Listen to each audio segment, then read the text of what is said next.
Well, he could speak out like us. Cameron could write in the Guardian, in the Times, in the Telegraph. He could make a public statement today. President Obama! Keep your promise! Close Guantanamo now!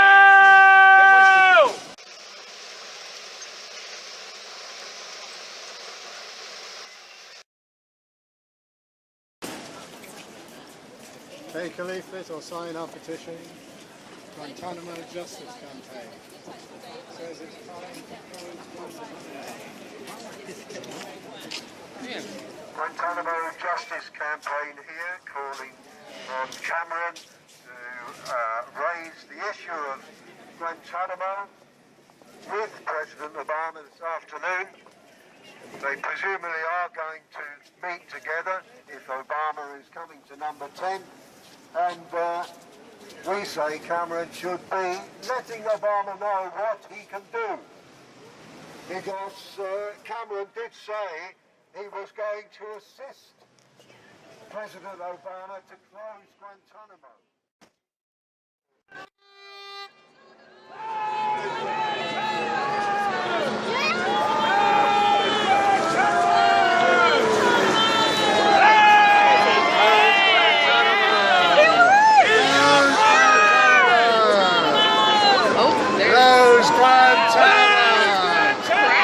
Guantanamo! Look at all of those eggs! Close Guantanamo! What do we want? Close Guantanamo! Promises. President Obama continues to oversee the detention of dozens of individuals who have not been tried, who have not been given a charge. Who is the director of Amnesty International USA Security and Human Rights Program, recently said, Guantanamo remains open because politicians are exploiting the public's genuine fear of terror attacks. Instead of identifying effective and legal measures to prevent attacks, members of Congress are busy playing politics with the lives of dozens of men who could die behind bars without ever facing a trial, without ever being charged with an offence. Amnesty International clearly considers Guantanamo to be an international symbol of torture, rendition and indefinite detention. Amnesty International declares that the detention centre has become an international symbol of injustice. In calling for the closure of Guantanamo, Amnesty International is clear that this does not mean just moving prisoners to another detention centre where indefinite detention without charge can continue. Guantanamo closure means ending the practices. If someone is thought to be guilty, they need to be charged with an offence and they need to be tried in a proper court of law. They do not need to fester in a camp with no rights. One of those men who is shamefully detained, and I say shamefully, is a man called Mohammed Ould-Slali. He's from Mauritania and he's the author of this book. This is a book called Guantanamo Diary. It was written inside Guantanamo in 2005-2006 by Mohammed Ould-Slali, and it shows very clearly the fact that he was tortured and forced to confess things under duress. What I want to do is just read a couple of brief passages from the book. On page 278, Mohammed Slali explains how in the face of sustained brutal torture, he decides to say anything he can to stop the torture.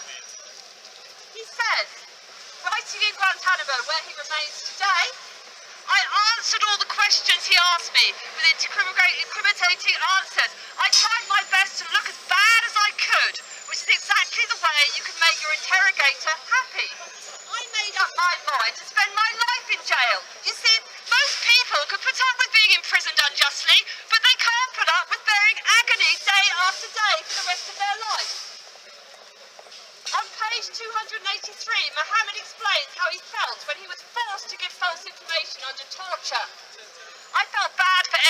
I heard with my false testimonies.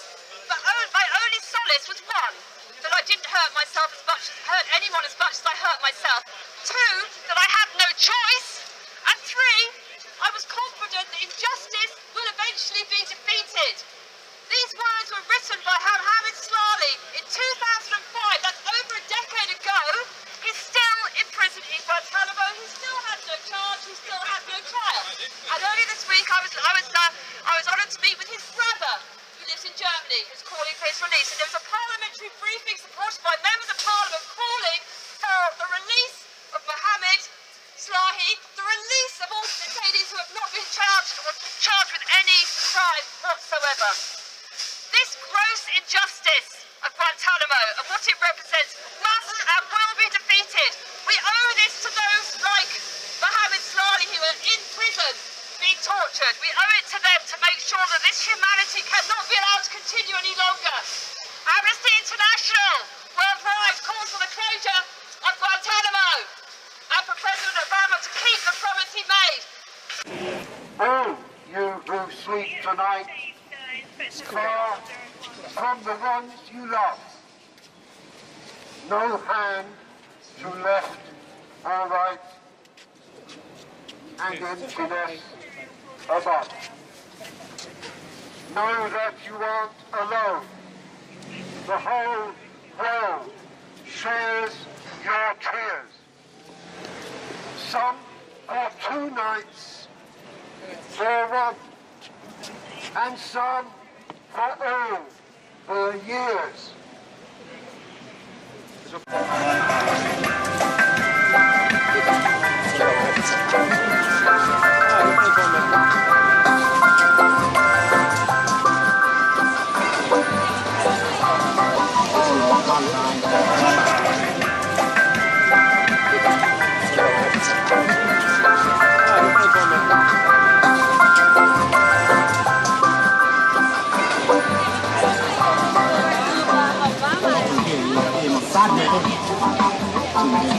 They could say, I'm not right early morning.